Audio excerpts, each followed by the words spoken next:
Today, you are going to hear a story that took place in the heart of the Gaza Strip, where every day could be the last, and where a single click changed everything.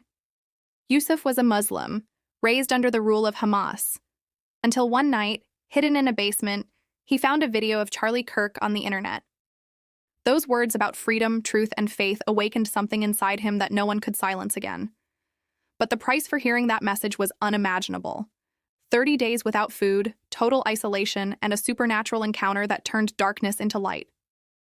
What began as curiosity ended in a miracle the world needs to hear. And to begin, check if you are already subscribed, like the video, and tell me where you are watching from, because this story is going to move you deeply. I grew up in Khan Yunis, a small city squeezed between ruins and dust, where the sound of bombs mixed with the sound of prayers. Since childhood, I learned that fear was part of life. The sirens were like clocks marking time, and every morning was a victory just for still being alive. My father said that was courage, but deep down, it was survival. He was a hard man, his eyes always suspicious and his heart shaped by war. He served a group connected to Hamas and believed that a man's duty was to defend his faith with his own life. I admired him and feared him at the same time. The walls of our house carried the echo of fiery speeches, and the words, honor and sacrifice were repeated like prayers. From a young age, I was trained to follow in his footsteps, learn the Quran, recite verses by heart, avoid any thought that sounded like doubt. Questioning was dangerous. Doubt was weakness. And weakness in Gaza could cost your life. But even so, something inside me screamed. I remember one afternoon when I helped a wounded child after a bombing. He was trembling, covered in dust and blood, and looked at me with eyes so innocent that I froze. It didn't seem fair. If God was merciful, why did he allow that? Why did the sound of prayer mix with the sound of death? These questions haunted me, but I never said them out loud. At home, my father called it blasphemy. In the streets, they could accuse me of treason. So I learned to stay silent. By the time I was 17, I was already respected. I wore simple but clean clothes and went to the mosque every day. I could recite passages from the Quran with a tone that impressed the elders. Some said I would become a religious leader, others a warrior, but no one knew what was going on inside me. A growing emptiness, a feeling that there was something more, something beyond the borders of Gaza, and beyond the religion I knew. It was at night that my world began to change. When everyone was asleep, I secretly connected to the internet using a VPN. It was dangerous, I knew, but it was the only way to see what existed on the other side of the wall. One wrong click could condemn me, but I needed to understand. I searched for news, debates, different ideas, and one of those silent nights I found a video on YouTube with the title in English, "The Truth the Nations Don't Want You to Know." The man speaking had a firm but not violent tone. His name was Charlie Kirk. I had never heard of him, but something in his eyes caught me. He spoke about freedom, about faith, about the value of human life. I didn't understand everything, but each word hit me like thunder. He quoted verses from the Bible, spoke of a God who loved even his enemies, of a Savior who died to give life. That confused me. How could someone die for those who hate him? That night, I watched 3 videos in a row. The more he talked about Jesus, the more I felt something I couldn't explain. A warmth in my chest, peace, and at the same time, a deep fear. I knew that if anyone found out, I would be punished. So I closed the computer, deleted the history, and tried to sleep. But I couldn't. In the following days, something inside me changed. I kept praying, but the words felt empty. The prayers sounded like a distant echo, lifeless. What once gave me pride began to feel heavy. I looked at the sky and asked myself, who is the true God? Does he hear me? The breaking point came on an apparently normal day. The local leader, a man with a thunderous voice and eyes like blades, gathered the young men at the mosque and announced, "The time has come to defend the faith. We need volunteers." Everyone stood up in unison. I, out of reflex, almost stood too. But something stopped me. I said quietly, "I need to think." The silence that followed was deafening. He looked straight at me and I felt something break. In that instant, I knew there was no turning back. The next day, I began to notice different looks, whispers, suspicion. A few days later, My life became hell. I was walking home when two men stopped me on the street. One of them took my phone and started scrolling through the files. I tried to act natural, but it was too late. One of them looked up and shouted, "What is this?" On the screen were the videos of Charlie Kirk, the Christian debates, and worst of all, a search I had made. Who is Jesus really? From that moment, everything went dark. I was dragged, handcuffed, thrown into a car, and taken to an unknown location. The sound of iron doors closing still echoes in my mind. The smell of mold, the cold floor, the fear that consumed every part of my body. They didn't have to say anything. I knew what was coming. The interrogation was torture. They asked me why I was watching enemy videos. They screamed that I had betrayed my faith. Every answer I gave made them angrier. They beat me until I could no longer feel my own body. And when I finally passed out, I woke up in a dark room. Alone. There was no window. Only a small opening where a faint thread of light entered, weak, almost invisible. I received a cup of water a day. No food, no human voice. Only the distant sound of footsteps and sometimes doors slamming. I lost all sense of time.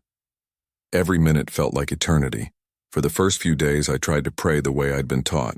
I recited the verses I'd learned since childhood. But the more I prayed, the emptier I felt. One day, at the edge of exhaustion, I remembered the words of Charlie Kirk. He said there was a God who listened to the heart, even when the mouth couldn't speak. It was at that moment that I decided to do something unthinkable. With cracked lips and trembling body, I murmured, "If what that man said is true, if Jesus is real, then show me who you are." I don't know where the courage to say this came from. Maybe from desperation, maybe from hunger, or maybe from the faith that was beginning to grow, silently, within me. The following days were a mixture of pain and hope. I began to sense something different in the air, as if an invisible presence were watching me. Sometimes I thought I was delirious.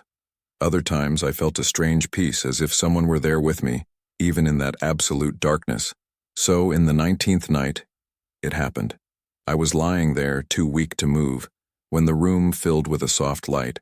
It wasn't a lamp nor the reflection of something outside. It was a living light that seemed to breathe. I tried to get up, but I couldn't. And that's when I heard a voice, calm, steady, as if coming from both inside and outside at the same time. "Yusuf, I saw you when you cried. I am the bread of life. He who comes to me will never go hungry." My entire body shook. Tears began to fall, but I couldn't understand why. I wanted to see who was speaking to me, but the light was so bright that I could only make out a shape, a presence, and that voice. It was unlike anything I'd ever heard. There was no anger, no judgment, only a love so pure it shattered me inside. I felt something like hands enveloping me, not physically, but in my soul. A calm washed over me. The fear vanished. The pain was gone. I felt at home for the first time in my life. When I woke, the light had disappeared. I didn't know if I'd dreamed, if I was delirious, or if it had really happened. But something was different. The hunger that had consumed me for weeks was gone. So was the fear. In place of despair, there was peace. I lay there, trying to understand what it meant. And for the first time I whispered, "Jesus, if it was you, thank you for meeting me here." Silence answered, but a heat coursed through me. I knew. Something supernatural had happened. And in that moment, still without fully understanding what I had experienced, I realized that the true miracle was not being alive. It was having been view, in the midst of my imprisonment, in my hunger, in my loneliness. I was found. But I still had no idea what was coming next. Because that meeting wasn't the end. It was just the beginning. On the 30th day, the iron door opened with a bang that made me flinch. For a moment, I thought it would be just another session of questions and pain. But instead, I heard a cold voice say, "You may come out." I staggered toward the light, my body too light, my legs trembling.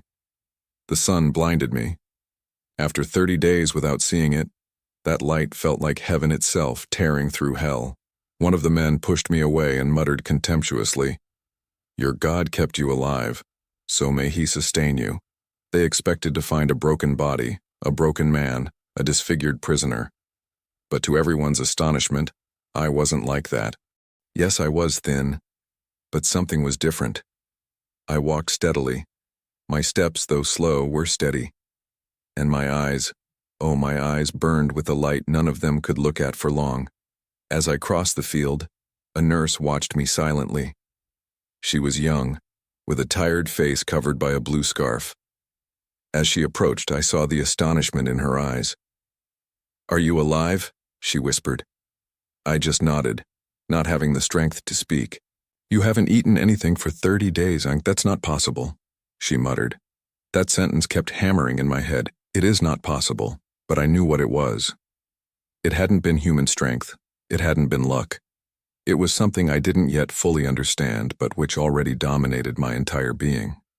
That night they let me sleep outside, under the open sky. I lay on the cool sand, gazing up at the stars. Every bright spot seemed to be watching me back.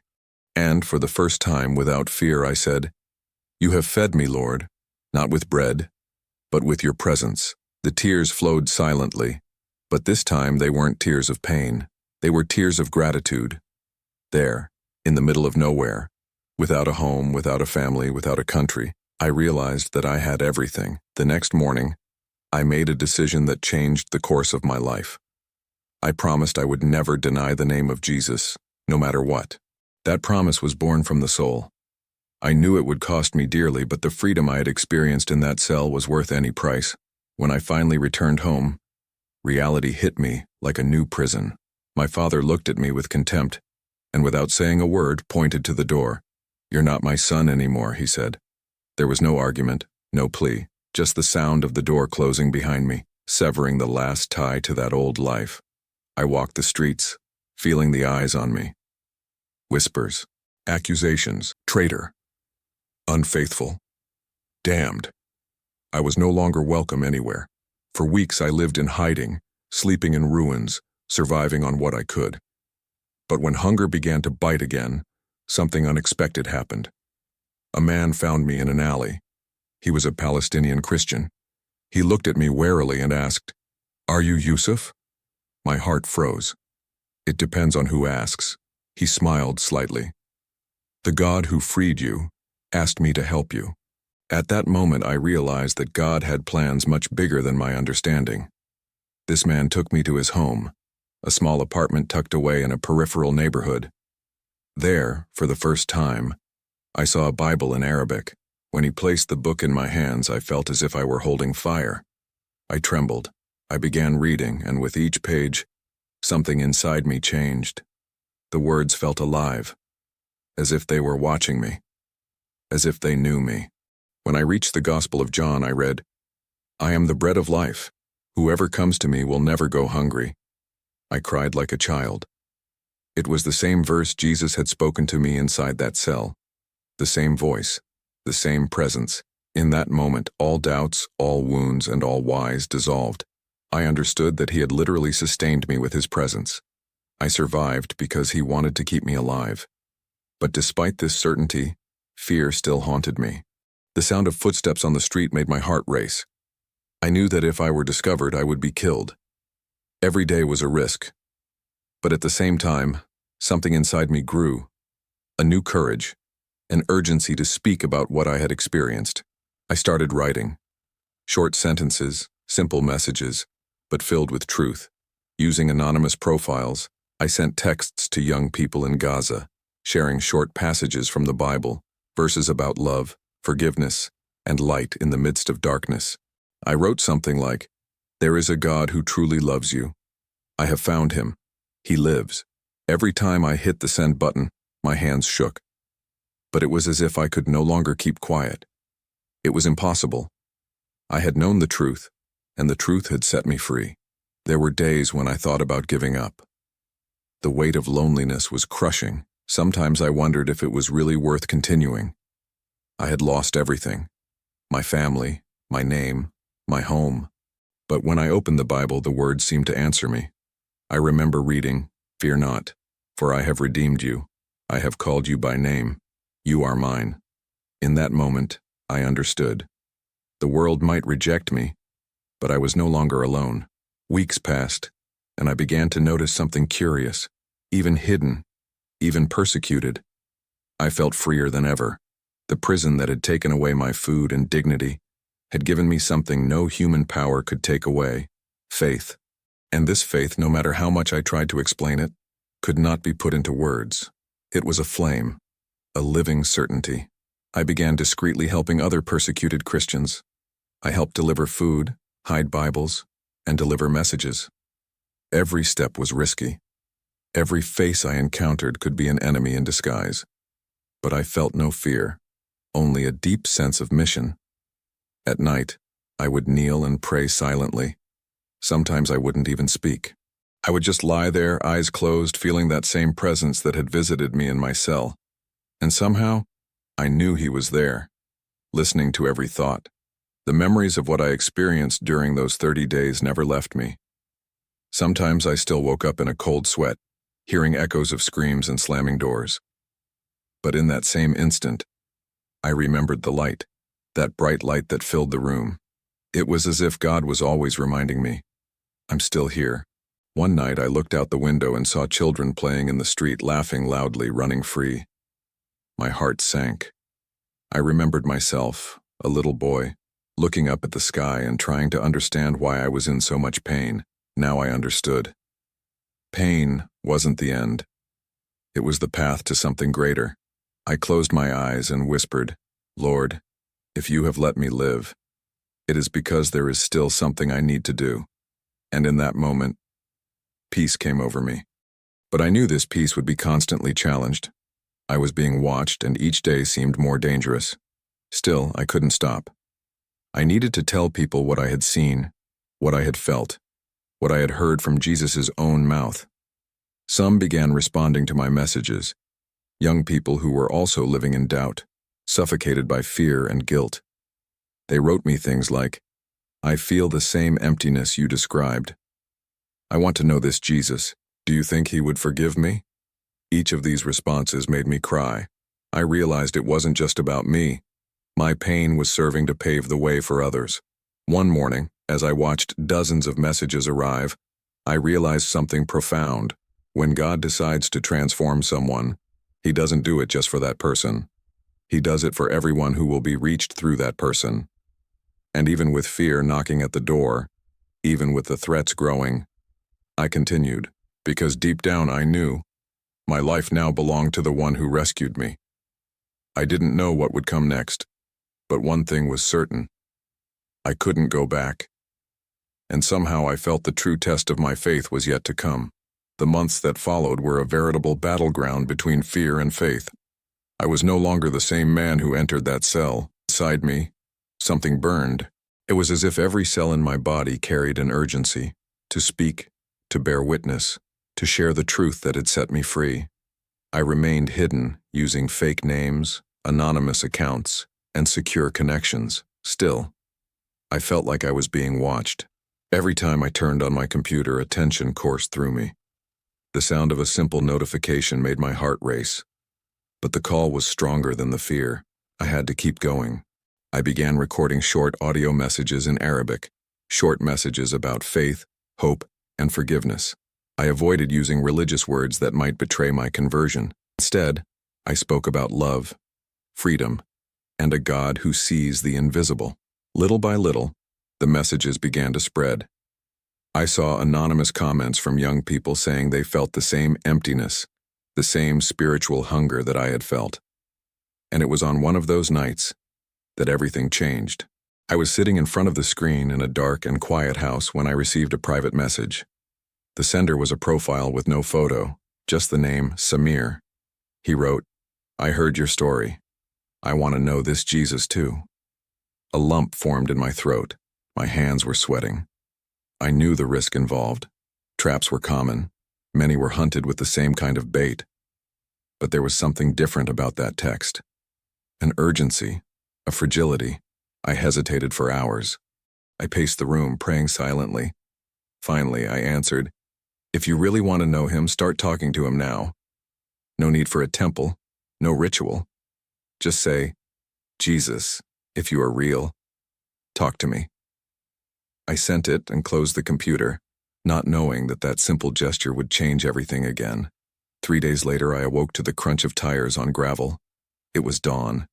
Within seconds, the door was broken down. Lights, screams, guns. I barely had time to react. One of the men shouted my name. Shots rang out. I felt the impact in my shoulder, then in my chest. The pain was instantaneous, piercing. I fell to the ground, gasping for air as my vision faded to shadows. All I remember is the sound of my own breath fading and the feeling of being dragged away. Then silence, a silence so deep it felt like the end. When I became aware of something again, I was no longer there. It was as if I were in another place, in another time. The air was light. There was the sound of crashing waves. I was on a beach. The sun was rising and the breeze was warm. I felt sand beneath my feet, and in the distance I saw a figure walking toward me. It wasn't just a presence. It was light in the form of a person. Each step of that figure seemed to bring peace. As it approached, I heard the voice I'll never forget. Yusuf, you are not finished yet. What I have started in you will reach many. I tried to respond, but emotion overwhelmed me. No words would come. I just cried. The figure smiled, that healing smile. And in an instant, everything disappeared. I woke up in the hospital. The sound of monitors all around me. Everything was a blur. My body felt heavy, but my heart felt light. As my eyes began to focus, I saw faces, nurses, doctors, and among them, one that made me freeze. It was the young man from the message, the same Samir who had said he wanted to know Jesus. He stood there, tears streaming down his face. When our eyes met, he said something that still resonates with me today. I wanted to hand you over. They forced me. But when I heard what you said about Jesus, something changed. I couldn't. Those words pierced my heart like an arrow. Even though I was hurt, even though I was betrayed, I felt a deep compassion. All I could say was, "He forgives you, and so do I." The boy fell to his knees beside my bed and wept like a child. There, amid the beeping of machines and the smell of medicine, the presence of God filled the room. Samir held my hand and said, "I want to know him now. I want this Jesus who sustained you." As he prayed, tears streamed down our faces. The persecution that nearly took my life ended up saving another. In that hospital, faith spread like wildfire. Nurses began asking questions. Some remained silent, simply observing, as if feeling something they couldn't explain. I was hospitalized for weeks. The shot had grazed my heart but miraculously missed vital organs. Doctors said my survival was unlikely. One of them, a skeptical man, said, "I have no medical explanation for this." I just smiled and thought, there is no need for a medical explanation when there is a divine purpose. As my body healed, my soul grew stronger. Samir's visits became daily. He helped me with meals, read the Bible with me, and wrote down everything I said. He said he wanted to learn every word, and little by little I realized he, too, had become a messenger. When I was finally discharged, the danger increased. The name Yusuf was on watch lists. I couldn't return to Gaza. It was then that brothers in Christ, people I had never met, organized my clandestine exit. A silent network of faith led me across borders, hidden in trucks and on night trails. I passed through Egypt and then arrived in Jordan. There I found something I had never experienced before: true freedom. I could walk down the street without looking back. I could pray out loud without fear. I could smile without hiding. It was like breathing for the first time.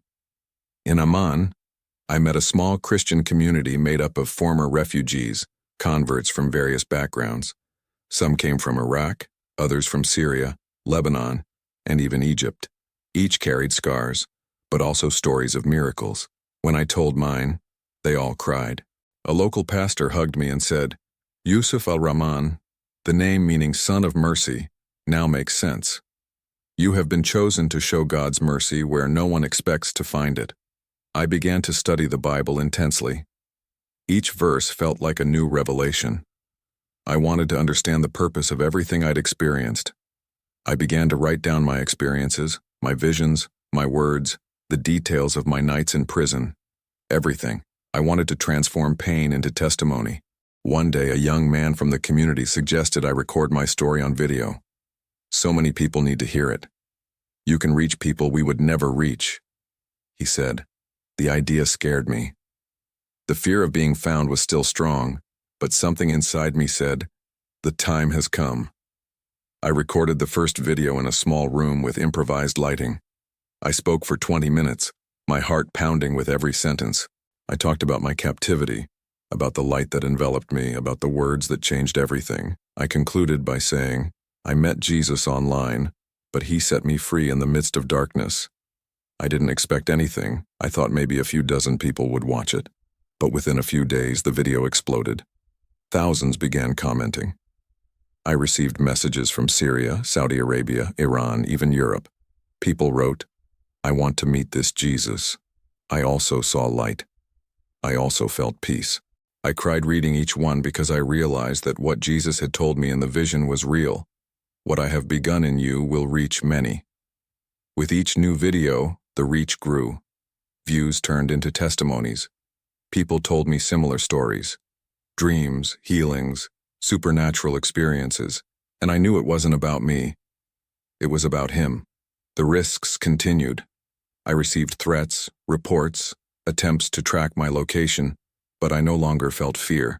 The one who sustained me in prison, who fed me without bread, who gave me life when everyone thought I was dead, now guided me with purpose. I began traveling discreetly, meeting other secret Christians in the Middle East. Each encounter was a kindling. Sometimes I'd reach small groups gathered in simple homes with curtains drawn and candles lit. When I spoke about my experience, I could see in their eyes the same mixture of fear and hope I once knew. And when we prayed together, the atmosphere changed. It was as if heaven itself leaned in to listen. One of the most memorable moments was when I met Samir again, months later. He had become a preacher among the local youth. His face had changed. There was peace where there had been despair. He told me that several people from the old team that forced him to betray me were also hearing about Jesus. Do you understand, Yusuf? He said, smiling. Evil tried to silence you, but it ended up paving the way for good. His words resonated deeply within me. The cycle of pain that began in Gaza was now turning into a cycle of life. Today, when I turn on the camera and start speaking, I still feel the same emotion as the first time. I speak slowly, look into the lens, and imagine someone, somewhere, hidden in a dark room, about to give up on life. And I say, you are not alone. I know what it's like to be afraid. But there is a God who walks through walls, who enters prisons, who visits even the deserts of the soul. Yusuf Al-Rahman's story isn't about human endurance. It's about grace. About the power of a God who turns persecution into purpose. And every time I repeat the phrase that changed my destiny, I met Jesus through the internet, but he freed me in the midst of darkness, I remember that it was through a simple screen that the light began to shine. The same light that found me in a cold cell now reaches people in countries I never imagined touching. And this, I know, is just the beginning. And now, after hearing every detail of this incredible journey, from the destroyed streets of the Gaza Strip to the supernatural encounter that turned fear into faith, the story of Yusuf Al-Rahman reminds us that no one is beyond the reach of God's grace. A simple click, a video on the internet, and a man's life was turned upside down. He lost everything he knew to find what the whole world seeks: the truth that sets you free. While the world cried war, Jesus whispered peace. And in the silence of a dark cell, he proved that his light still penetrates the thickest walls and the most wounded hearts. Yusuf met Jesus online, but it was in the midst of pain, loneliness, and persecution that he discovered the true power of unfailing love. If you've made it this far, it's because this story touched you in some way. So, check if you are already subscribed to the channel, leave your like so that more people know testimonies like this, and write in the comments, I love Jesus. This is how we spread faith, light, and hope together as a family. And get ready, because the video that's appearing on your screen now will impact you even more. In it, you will find another impressive testimony. From the Quran to the Bible, he debated with Christians for years, until Jesus spoke through Charlie Kirk. Brace yourself. The story that follows will challenge everything you thought you knew about faith, truth, and redemption.